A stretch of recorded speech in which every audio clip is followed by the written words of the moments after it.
विद्यार्थियों, नमो नमः। आज है रविवार और रविवार को हम सुनते हैं एक पंचतंत्र की कहानी। तो आज की कहानी का नाम है एकता में बल है। तो इस कहानी को सुने उससे पहले यदि आपने अभी तक संस्कृत शिक्षा चैनल को सब्सक्राइब नहीं किया है तो सब्सक्राइब कर लीजिएगा और साथ में बेल आइकन का बटन अवश्य दबाइएगा ताकि भविष्य में आने वाली सभी वीडियो का नोटिफिकेशन आपको प्राप्त हो सके। वीडियो को लाइक कीजिए और शेयर भी अवश्य कीजिएगा। तो चलिए चलते हैं आज की कहानी की ओर। एकता में बल है। तो भाई एकता में बल है, इस बात को आप अच्छे से समझ लें। चाहे आप जिस परिवार में रहें, जिस समाज में रहें, जिस मोहल्ले में रहें, जिस देश में रहें, एकता बहुत जरूरी है। तो भाई गर्मी का समय था और एक गोरैया का जोड़ा एक वृक्ष पर रह रहा था और मादा गोरैया ने वहां पर अंडे दिए हुए थे। तो दोनों जो है गोरैया बाहर गए हुए थे बच्चों के लिए दाना पान जो भी करने के लिए, अपना स्वयं का खाने के लिए। पीछे से वहां पर एक हाथी आया, गर्मी में परेशान हुआ, उसने अपनी सूंड को हिलाया और उस टहनी को तोड़ करके नीचे डाल दिया, जिस टहनी पर गोरैया जोड़े का घोंसला था और जिसमें अंडे सुरक्षित थे। वो नीचे गिरे और गिरते ही क्या होता है, अंडे विशीर्ण हो गए, टूट गए। और जैसे ही वो गिरा नीचे,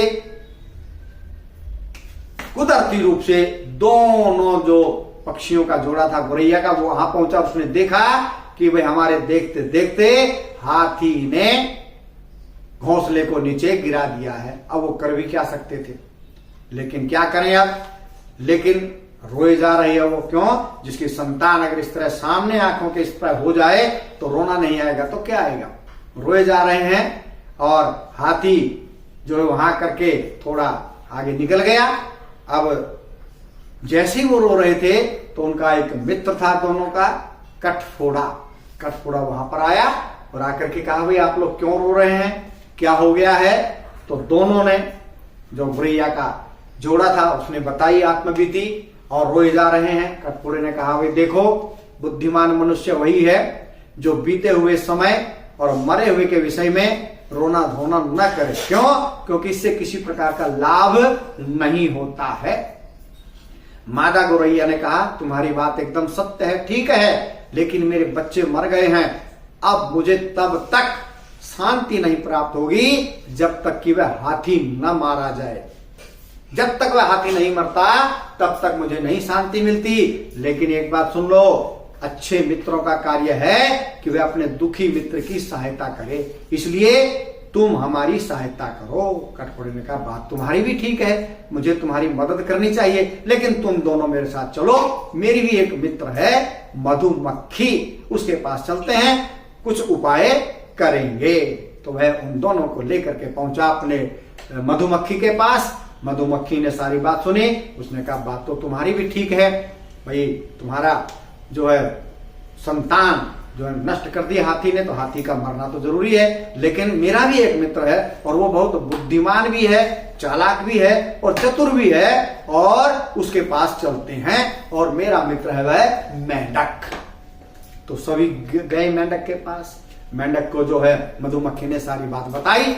मेंढक ने कहा, चलो भाई ठीक है, विचार करते हैं। और विचार करते करते मेंढक के दिमाग में एक उपाय आ गया, एक योजना आ गई। और वास्तव में कोई भी कार्य आपको सिद्ध करना है, सफल करना है, तो उसके लिए एक अच्छी प्लानिंग की आवश्यकता होती है, अच्छी योजना की आवश्यकता होती है।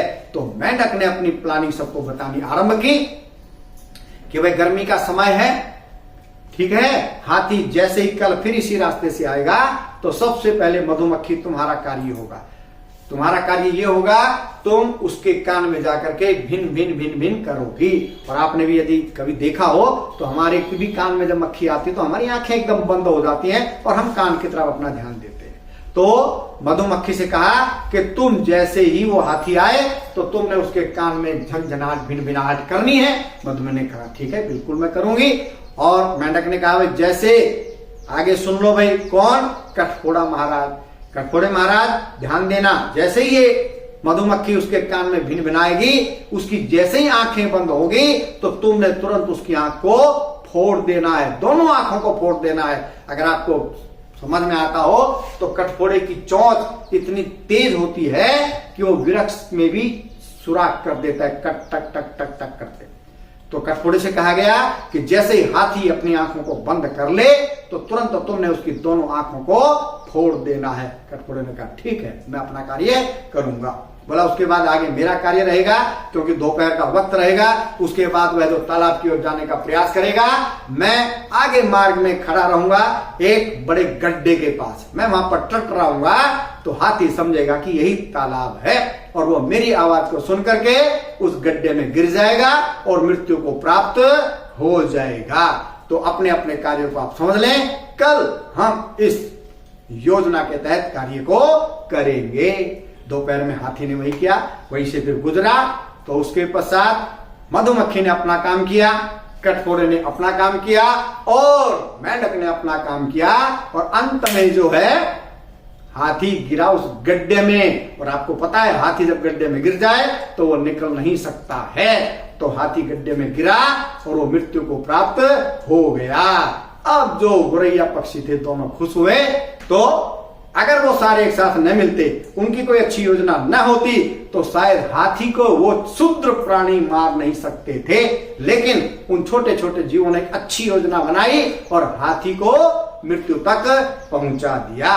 तो इसलिए हमें भी एकजुट होकर के रहना है। जैसे कि झाड़ू यदि इकट्ठी रहती है तो उसको तोड़ नहीं सकते आप, और वो फिर कूड़े को साफ करती है। लेकिन वही झाड़ू यदि छिन्न भिन्न हो जाए तो तिनके तिनके करके उसको तोड़ा जाता है और वह स्वयं फिर एक कूड़ा बन जाती है, फिर उसको बाहर फेंक दिया जाता है। तो कहानी आपको कैसे लगी? आज की कहानी थी एकता में बल है। तो बने रहिए संस्कृत शिक्षा चैनल के साथ। अगले रविवार को मिलते हैं एक नई कहानी के साथ। तब तक के लिए जयतु सुर भारती।